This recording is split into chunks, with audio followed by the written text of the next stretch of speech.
ఉన్న బంగారాన్ని విడిపించి ఆ రోజు ఆన్లైన్ రేటుకే మేము కొంటాం. Sharma gold company.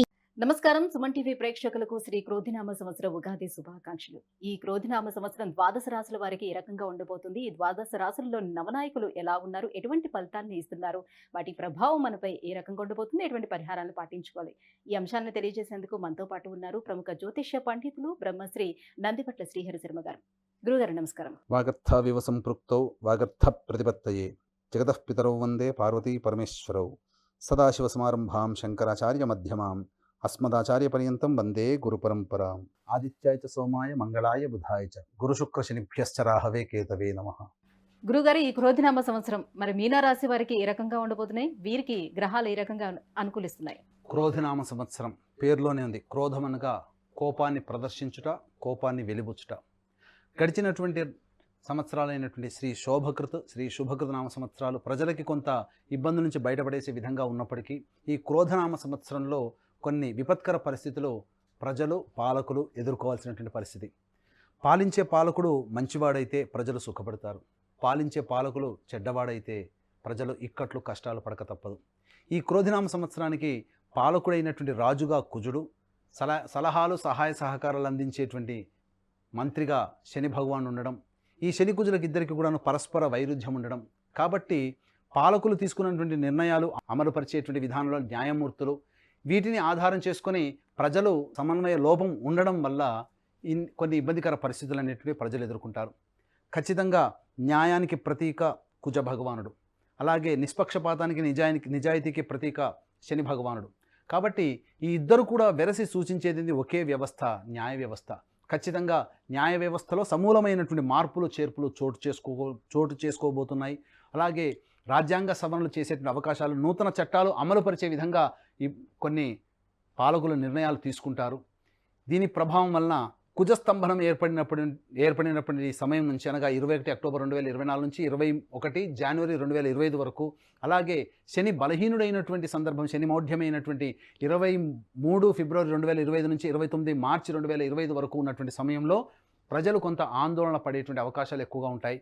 ప్రజలు ఆగ్రహ జ్వాలలు, నిరసన జ్వాలలు తెలియజేసే అవకాశం అయినప్పటికీ కూడా పాలకులు మొండి ధైర్యంతో ముందడుగు వేయడం వల్ల ఇది భవిష్యత్తుకి అందరికీ కూడా మంచే జరుగుతుందనేటువంటి ఉద్దేశం ప్రజలు కూడా అంగీకరించడం వల్ల ప్రజలు కూడా పాలకులు తీసుకున్నటువంటి నిర్ణయానికి ఆమోదయోగ్యాన్ని అందిస్తారని చెప్పవచ్చు. ఇక మీనరాశిలో జన్మించినటువంటి వ్యక్తులకి ఆదాయం 11, వ్యయం 5, రాజ్యపూజ్యం 2, అవమానం 4. అంటే ఆదాయము 11 అనగా 11 రూపాయలు సంపాదించినప్పటికీ కూడా ఖర్చు 5 రూపాయలు ఉంటుంది. మిగిలినటువంటి 6 రూపాయలని మీ యొక్క జీవితంలో అభివృద్ధికి, మీ కుటుంబ అభివృద్ధికి భవిష్యత్తులో దాచుకోవడం, అలాగా పెట్టుబడులు పెట్టడం అనేటువంటిది చేసుకోమని ఈ యొక్క పట్టిక ద్వారా తెలియజేయబడుతుంది. రాజ్యపూజ్యం 2, అవమానం 4 అన్నప్పుడు మీరు చేసేటువంటి ప్రతి పనిని మిమ్మల్ని పొగిడేవారు, అలాగే మిమ్మల్ని వెన్నుతట్టి ప్రోత్సహించేవారు ఇద్దరు ఉంటే, మీ ముందు నవ్వుతూ మాట్లాడి వెనకాల గోతులు తీసే వ్యక్తులు 4 ఉంటారు. కాబట్టి ఆ 4 పట్ల, వారి యొక్క పనుల పట్ల మీరు ఒకంత కన్నేసి ఉంచడం అనేటువంటిది చేసుకోమని యొక్క శాస్త్రం తెలియజేయబడుతుంది.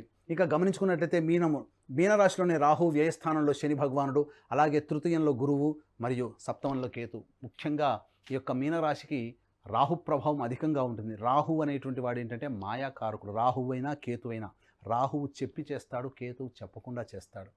కాబట్టి ఇక్కడ గమనించాల్సినటువంటి అంశం ఏంటంటే మాయా ప్రపంచంలో ఎక్కువగా ఉండేటువంటి అవకాశం ఉంటుంది. అంటే తెల్లని వల్లి పాలు, నల్లని వల్లి నీళ్లు అనుకునే మనస్తత్వం మీకు ఏర్పడుతుంది. కాబట్టి కంటికి మీ ముందుగా మంచిగా నవ్వుతూ మాట్లాడేటువంటి వ్యక్తుల్ని మీరు నమ్ముతారు, అలాగే మీ వెనకాల గోతులు తీసే వాళ్ళని నమ్మలేకపోతారు. అంటే ఇక్కడ ఏంటంటే మీ గోతులు తీసే వాళ్ళని నమ్ముతారు మంచిగా మాట్లాడి, కానీ నిజాయితీగా మీ ముందు మీరు ఇలా అలా అని చెప్పి మిమ్మల్ని విమర్శించే వాళ్ళని మీరు దోషులుగా చిత్రీకరించుకుంటారు. కాబట్టి కనిపించేదంతా తెల్లన, కనిపించిందంతా నల్లన అనేటువంటిది విధానానికి మీరు పక్కకు పెట్టి ఏది మంచి ఏది చెడు అనేటువంటి విషయం తెలుసుకున్నట్లయితే ఈ మీనరాశి వాళ్ళు రాహు ప్రభావం నుంచి బయటపడతారని చెప్పవచ్చు. ముఖ్యంగా గమనించుకున్నట్లయితే వ్యయ శని ప్రభావము ఈ యొక్క మీనరాశి వారికి అనుకూలించేటువంటి సమయం దసరా తర్వాత మాత్రమే అని చెప్పవచ్చు. వ్యయ శని ప్రభావము, రాశిలో రాహు సంచారము, అలాగే రాశ్యాధిపతి అయినటువంటి గురువు తృతీయ స్థానంలో ఉండడం, ప్రధానంగా రాహు యొక్క ప్రభావం చేత, శని ప్రభావం చేత కొంత సమస్యలు అనేటువంటి అధికంగా ఉంటాయి. సుఖమైనటువంటి నిద్ర పట్టకపోవడం, చికాకులు కొంత ఇబ్బందిగా ఉండడం, అనవసరమైనటువంటి దూర ప్రాంత ప్రయాణాలు చేయాల్సినటువంటి రావడం అనేటువంటిది ఈ యొక్క మీనరాశిలో జన్మించినటువంటి వారికి కలగబోతుంది.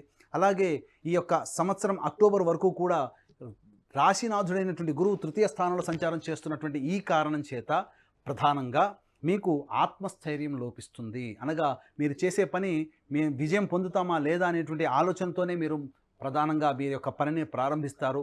కానీ ఆలోచన అనేటువంటిది లేకుండానే దాన్ని మధ్యలో విడిచిపెట్టాల్సినటువంటి పరిస్థితులు ఏర్పడతాయి. కాబట్టి మొక్కవోని ధైర్యంతో ముందడుగు వేసిన భవిష్యత్తు అంతా ఆశాజనకంగా ఉంటుందనేటువంటి భావనతో చేపట్టినటువంటి కార్యక్రమాన్ని మీరు విడనాడకుండా ముందుకు సాగినట్లయితే అక్టోబర్ తర్వాత అద్భుతమైనటువంటి యోగదాయకమైనటువంటి స్థితి కలుగుతుందని చెప్పవచ్చు. ముఖ్యంగా గమనించుకున్నట్లయితే ధనాధిపతి భాగ్యాధిపతి అయినటువంటి కుజుడు పంచమ స్థానంలో కుజస్తంభన ఏర్పడేటువంటి సమయం 21 అక్టోబర్ నుంచి. ముఖ్యంగా మీనరాశిలో జన్మించినటువంటి వారు ఈ సమయం కోసం వేచి చూడండి. ఎందుకంటే 21 అక్టోబర్ నుంచి 21 జనవరి 2025 వరకు ఉన్నటువంటి సమయం కుజస్తంభనం ఏర్పడడం. ఈ కారణం చేత మీనరాశి వారికి మంచి యోగదాయకమైనటువంటి పరిస్థితి ఉంటుంది. సంతానపరమైనటువంటి అభివృద్ధి కలుగుతుంది. సంతానం యొక్క అభివృద్ధిని చూసి ఆనందించబడతారు. అలాగే మీకు ఎన్నాళ్ళ నుంచో ఎదురు చూస్తున్నటువంటి రాని బాకీలు వసూలు అవుతాయి. ధనపరమైనటువంటి సమస్యలు తీరిపోతాయి. అలాగే ఇంకా చెప్పాలి అంటే మీకు తల్లిదండ్రుల నుంచి వారసత్వ సంపదగా రావాల్సినటువంటి ఆస్తిపాస్తులు కావచ్చు, అలాగే తాత ముత్తాతల నుంచి ఎప్పటి నుంచో నలుగుతున్నటువంటి న్యాయవాద సమస్యలు ఏవైతే ఉంటాయో అవన్నీ కూడా కొలిక్కి వచ్చి మీకు అనుకూలంగా తీర్పు వెలువడేటువంటి అవకాశాలు ఎక్కువగా ఉంటాయని చెప్పొచ్చు. ఇక దాంపత్య స్థానంలో కేతుగ్రహ ప్రభావము, నూతన వ్యక్తుల యొక్క పరిచయాల పట్ల జాగ్రత్తలు పాటించండి.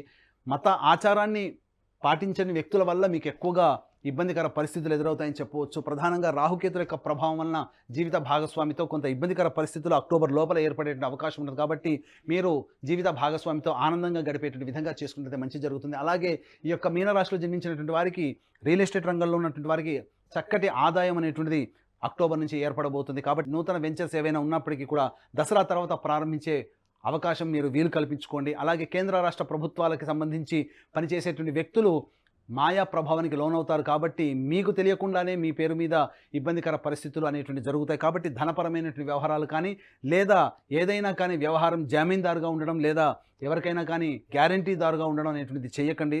మీరు చిక్కుల్లో పడతారు. అలాగే ఈ యొక్క మీనరాశిలో జన్మించినటువంటి బంగారు వెండి వ్యాపారస్తులు, అలాగే రెస్టారెంట్ బిజినెస్ చేసేవాళ్ళు, boarding and lodging and hotel నడిపేటువంటి వాళ్ళు, ఎఫ్ఎంసీజీ రంగంలో ఉన్నటువంటి వాళ్ళు, హోటల్ వ్యాపారస్తులు, అలాగే కిరాణా జనరల్ స్టోర్ నడిపేటువంటి వాళ్ళు, ఇంకా చెప్పాలంటే విద్యాలయ సంస్థలు నడిపేటువంటి వాళ్ళు, స్టీల్ సంబంధించినటువంటి వ్యాపారస్తులు, వీళ్ళందరూ కూడా జాగ్రత్తగా అక్టోబర్ తర్వాత మీరు చేసుకునేటువంటి వ్యాపార అభివృద్ధి కానీ లేదా ఇంకా నూతన బ్రాంచ్లు ఏర్పాటు చేసుకోవాలనుకుంటే అక్టోబర్ తర్వాత ఏర్పరచుకునేటువంటి ప్రయత్నం చేయండి. ముఖ్యంగా ఈ యొక్క కర్కాటక రాశిలో కుజ సంచారం జరుగుతున్నప్పుడు లాభాధిపతి మరియు వ్యయాధిపతి అయినటువంటి శని భగవాన్ని కంట్రోల్లో కుజుడు వెళ్ళిపోతాడు. ధనాధిపతి భాగ్యాధిపతి యొక్క కుజుని యొక్క కంట్రోల్లోకి వెళ్ళిపోతారు. కాబట్టి మీకు అన్ని రకాలుగా లాభమే అనేటువంటిది మీకు ఉంటుందని చెప్పవచ్చు. ముఖ్యంగా విద్యార్థులకి కొంత ప్రథమార్థంలో కొంతగా ఇబ్బందికర పరిస్థితులు ఎదురైనప్పటికీ కూడాను దసరా తర్వాత పుంజుకుంటారు. నూతన విద్యాలయాలలో మీకు చక్కటి ప్రవేశం అనేటువంటిది లభిస్తుందని చెప్పవచ్చు. అలాగే విదేశీయానానికి చేసేటువంటి ప్రయత్నాలన్నీ కూడా కొలిక్కి వస్తాయి. అలాగే నూతన ఉద్యోగస్తులు కాస్త జాగ్రత్తలు పాటించినట్లయితే నూతన ఉద్యోగం కోసం మీరు ప్రయత్నం అక్టోబర్ తర్వాత చేసుకున్నట్లయితే మంచి శుభ ఫలితాలు పొందుతారని చెప్పవచ్చు. అలాగే ఈ యొక్క మీనరాశిలో జన్మించినటువంటి వారికి ప్రధానంగా ధాన్యాల దిగుబడి అనేటువంటిది అధికంగా ఉంటుంది. కాబట్టి ధాన్యం పంటలు వేసుకుంటే చాలా మంచిది. ప్రథమార్థం కంటే ద్వితీయార్థం ఎక్కువగా మీకు లాభించే అవకాశం ఉంటుంది. కాబట్టి ప్రథమార్థం అనగా దసరా లోపల వేసేటువంటి పంటలు కమర్షియల్ పంటలుగా ఉన్నట్లయితే మీకు ఇంకా మంచి జరుగుతుందని చెప్పవచ్చు. ముఖ్యంగా పెట్రోల్ రంగం, అలాగే కిరోసిన్ వ్యాపారస్తులు, అలాగే డీజిల్ వ్యాపారస్తులు, అనగా పెట్రోల్ రంగంలో ఉన్నటువంటి వాళ్ళకి, పెట్రోల్ బంకులో పనిచేసేటువంటి వాళ్ళకి అద్భుతమైనటువంటి ఆదాయం అనేటువంటిది ఎక్కువగా జరుగుతుంది. అయితే మోసాలు ఎక్కువగా జరిగే అవకాశాలు ఉంటాయి. కాబట్టి మోసాల పట్ల జాగ్రత్తలు పాటించండి. మిమ్మల్ని ఈ యొక్క మీనరాశిలో జన్మించినటువంటి వారికి ప్రధానంగా ఈ యొక్క సంబంధించినటువంటి వ్యవహారాల్లో ఆచితూచి స్పందించండి. రాష్ట్రాధిపతి అయినటువంటి గురువు బలహీనంగా ఉన్నటువంటి కారణం చేత పెద్దల యొక్క సహాయ సహకారాలు తీసుకున్నట్లయితే మీకు వచ్చేటువంటి ఇబ్బందులు కానీ లేకపోతే మీకు మంచిగా అనిపించి మిమ్మల్ని ప్రలోభ పెట్టేటువంటి వాటి నుంచి కూడా మీరు దూరంగా ఉండేటువంటి అవకాశం ఉంటుంది. అలాగే నూతన వ్యక్తుల యొక్క పరిచయం పట్ల, దసరా లోపల పరిచయం అయినటువంటి వ్యక్తుల పట్ల మీరు ఒకంత కన్నేసి ఉంచండి. ఎందుకంటే భవిష్యత్తులో అవన్నీ మీకు మంచి చెడు స్నేహాల దారిని తీసేటువంటి అవకాశాలు ఎక్కువగా ఉంటాయి. కాబట్టి జాగ్రత్తలు పాటించండి. ఈ రాశిలో ప్రధానంగా నవగ్రహాల యొక్క అనుగ్రహం సంపూర్ణంగా ఉండాలి. అలాగే ఈ రాశిలో జన్మించినటువంటి కళారంగము, టీవీ రంగము, అలాగే సంబంధించినటువంటి ఎలక్ట్రానిక్ అండ్ ప్రింటింగ్ మీడియా రంగంలో ఉన్నటువంటి వారికి అద్భుతమైనటువంటి అవకాశాలు వస్తాయి. తద్వారా భవిష్యత్తులో మంచి జరుగుతుంది. విదేశీయానం చేసేటువంటి అవకాశం ఈ యొక్క మీన రాశిలో జన్మించినటువంటి వారికి ఉంటుంది. ఈ మీన రాశిలో జన్మించినటువంటి వారికి ప్రధానంగా రాహుబలము అధికంగా ఉన్నటువంటి కారణం చేత మీరు ఈ యొక్క ఎన్నికల్లో మీకు సామాన్యంగా మెజారిటీ అనేటువంటి రాకపోయినా అక్టోబర్ తర్వాత చేసేటువంటి ప్రయత్నాలలో మీకు నామినేటెడ్ పోస్టులు లభించేటువంటి అవకాశాలు ఎక్కువగా ఉన్నాయని చెప్పొచ్చు. ప్రధానంగా ఈ యొక్క సంబంధించి అన్ని నవగ్రహాల యొక్క అనుగ్రహం ఈ మీనరాశిలో జన్మించినటువంటి వారికి కావాలి. కాబట్టి తమిళనాడు మద్రాస్ రాష్ట్రానికి దగ్గరలో ఉన్నటువంటి కుంభకోణానికి చుట్టుపక్కల ఉన్నటువంటి నవగ్రహాల టెంపుల్స్లో మీ గోత్రనామాదులతో నవగ్రహాలలో అభిషేకాలు, నవగ్రహాల టెంపుల్స్లో, అలాగే నవగ్రహ దేవాలయంలో నవగ్రహ హోమాలు అనేటువంటి జరిపించడం జరుగుతుంది.